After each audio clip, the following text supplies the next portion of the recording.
The unseasonably warm weather that greeted attendees at RETC 2011 in San Francisco was only eclipsed by the continuing bright forecast for the North American tunneling industry. Business is strong and getting stronger. Everybody's very busy, so I think that's quite encouraging. I think that there is actually still a tremendous amount of underground work that's out there and being planned for. A record turnout of more than 1,400 attendees gathered at the Marriott Marquis for the 4-day conference and exhibition. Technical papers are very cutting edge. It's really good to look at what other projects have done and give us the good lessons learned. This year, for the first time, owners got to have their say in a special owners forum.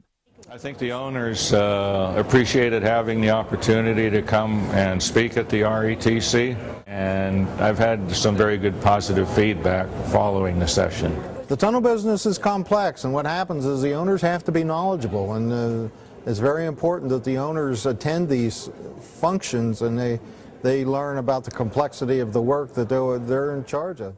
Exhibitors were especially happy with the turnout and diversity of the attendees. This year has been excellent.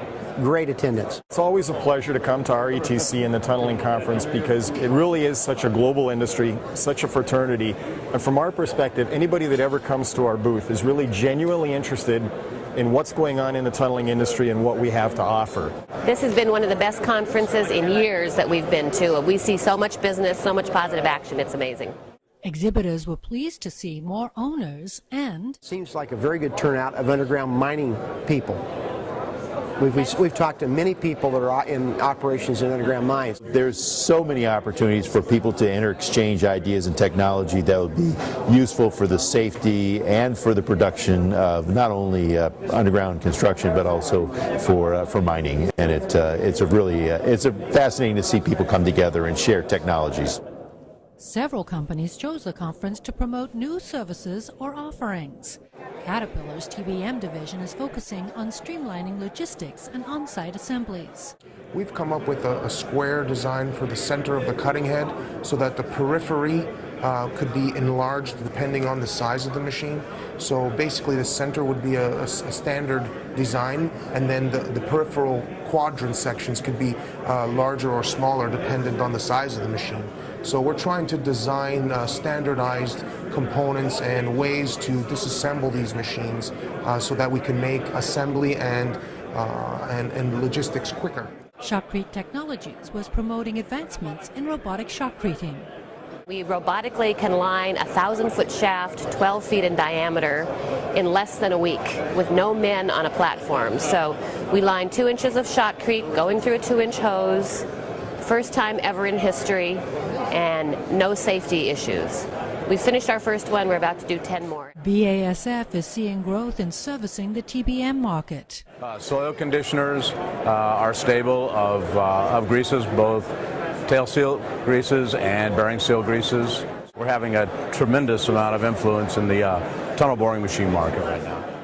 Continental Conveyor Products, well known in the UK and expanding in the US, are supplying the conveyor to the Miami Port Tunnel. 4 to 5 kilometers in total, because it's 2 tunnels. What they're doing is they're going to do an initial drive, and then they're going to stop, realign the tunnel boring machine, and then go back in the opposite direction, but the conveyor is going to be continuous. And for geotesting, it's all about quick turnaround. Traditional labs might take up to 2 to 3 weeks to get some tests done. Well, we can do them in under a week. We've developed special processes, use automation whenever possible to help us get things done very quickly. During the conference, word got around that DSI has been purchased by Triton, a private equity firm, and there was talk about the recent acquisition of Frontier Kemper by Tudor Perini. We had a great owner in Dalman Haniel for many years, but this definitely allows us to grow and take on more and more challenges. We're actually quite excited about them. There was also speculation about which TBM supplier would deliver the world's largest EPBM for the Alaska Way Highway Tunnel in Seattle. We received proposals from 4 manufacturers on the 31st of May, so we've only had them a few weeks. We can't actually order the TBM until we receive notice to proceed 2 in August. So what we're doing now is looking at the proposals and we're on schedule for selecting a manufacturer just prior to notice to proceed 2 so that we can place the order for the TBM at that time. That project will be well into construction when RETC meets again in Washington, D.C. in 2013. In San Francisco, Paula Wallace for TunnelTalk.com.